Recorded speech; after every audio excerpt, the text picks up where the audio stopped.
Urruñan herriko bestak dituzte egun hauetan eta gaur primak abere erakustaldiak, zoingeiagokak, laborarien eta natura maite dutenen egun handia dudarik gabe.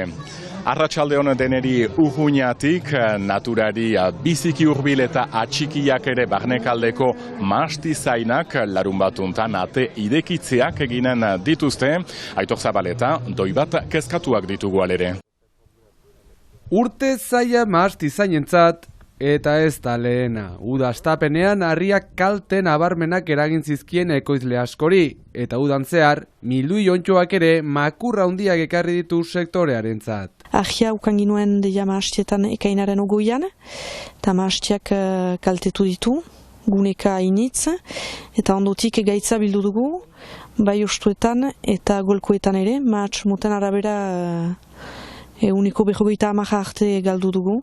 Irudietan ikus dezakezuen modura gaitzak landarearen ostoze mahatsari, fruituari eragiten dio. Azken hau guztiz lehortuz eta kalitatean ere eragin zuzena du.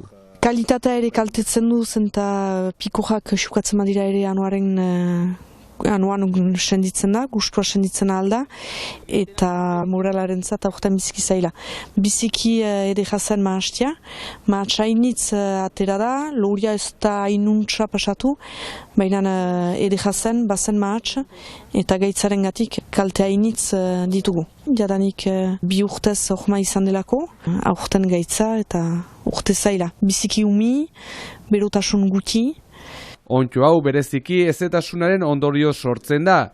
Iaz lehorteak kolpatu zituen ekoizleak eta aurten lehortearen beldur hartutako neurriek ere, aroarekin batera, ekarri dute ontxo honen edatzea. Lanak eta egiten ditugu jazko urteari pentsatu, eta aurten urte ahun desberdina da, eta egin ditugu unkailu berdeak, emandako guiaterat maastiari jaz sufritu baitzuena initz, eta urtean ez zen behar, beraz pentsatzen dugu gaitzak ere urrengatik ere garatu dela, eta aroaren gatik, baina gara lehen gure burasuen garaian egiten zuten gertatzen zela, urteak hola gertatzen zirela, baina urte bat anemenka, hor 3 urte zail ditugu segidan, gero eta zailago.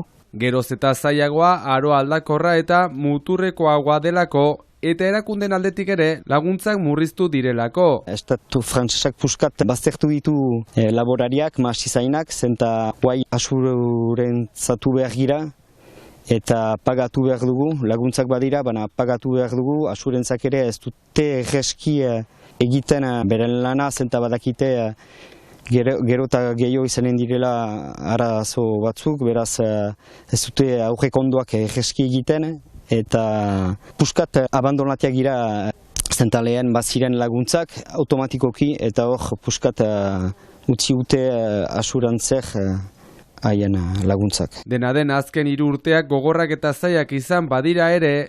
Kezkatuak gira, baina nalaike esperantza txikitzen dugu eta maite dugu gure lana, beraz atxiki behar da esperantza.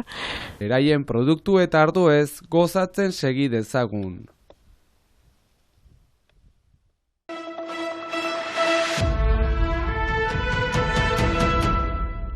Berrogeita 10 urteko gizon bat hilda asteazken goizuntan Urruñan izan den lan istripuan gidatzen zuen ibilgailutik botaia izan da eta gainera terrorizaio hila zen jadanik suhiltzaileak heltzean. Xana gaztearen eriotzarekin lotua, Baionako auzitegiak urte bateko presondegi zigorra eman dio 19 urteko mutiko bati, duela urte bat istripua izan zuten Larresoron, eta Xana hil zen 18 urtetan, gidariak molde arriskutsuan gidatzen zuen ondatua zen autoa, alere ez da presondegirat sartuko, kondena etxean, eskumuturreko elektroniko batekin eginen baitu, eta horrek biktimaren familiaren aserrea ditu du. Auzitegian beti 10.000 euroren isuna eman diote eraikuntza enpresa batin duela urte bat eraikin berria egiten ari zen Angelun ondakin pila baten gainean eta ondoan Angeluko auzapezak lanak geldiarazi zituen berehala.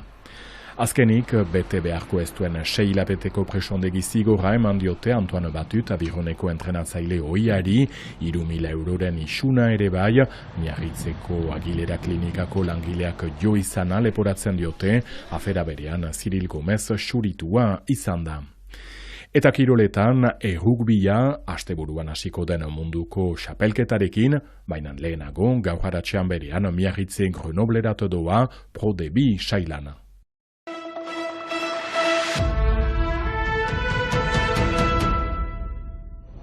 Hogeigarren mende hasierako Euskal Herria koloretan erakusten duten autokromoen erakusketa osatu dute Bilbo eta Baionako Euskal Museoek elkarlanean.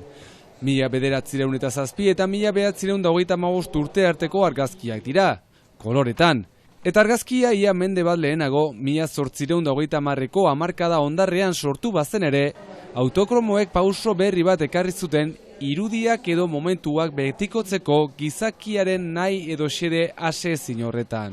Esan daiteke dela lehenengo argazki, koloretako argazki prozedura izan zuena benetako difusio industrial bat eta nazioartekoa, ez? Eta benetan izan zena lehenengo teknika edatua, lehenago saiakerak egon baldin baziren ere. Izan ere urte askoko saiakeren ondoren lortu zen kolorea argazkietan txertatzea. Donc en Pays Basque, il arrive immédiatement à Bilbao, partout à Bayonne. Euskal Herri osora Bilbo eta Baionara kasu segituan iritsi zen teknika dela dio. Bertako argazkilariek segituan beretu zutena, irudi berriak egiteko aukera ematen baitzuen. Complètement différente. Bi museoen arteko elkarlanean 1000 autokromoko aurre selekzio bat egin ostean, 225 lanekin osatu dute erakusketa. Ikerketa hasi zen Baionako museotik eta gero guk hegoaldeko parte hartu genuen eta elkarlanaren emaitza izan dira 1000 autokromo baino gehiago. Euskal Herriarekin lotura dutenak bai dela gaiagatik edo bai egileak euskaldunak izateagatik eta hortik egindako aukeraketa bat da hemen daukaguna.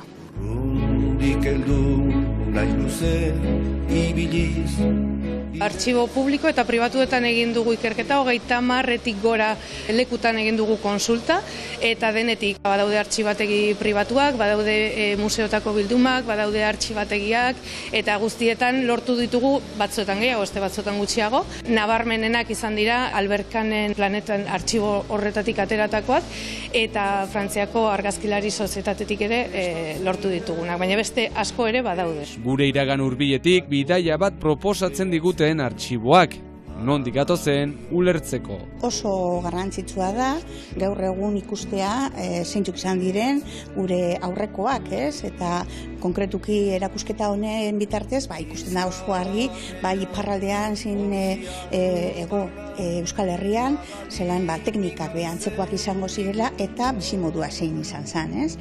Gure jatorria ulertu soilik koloreztatu bai daiteke etorkizuna.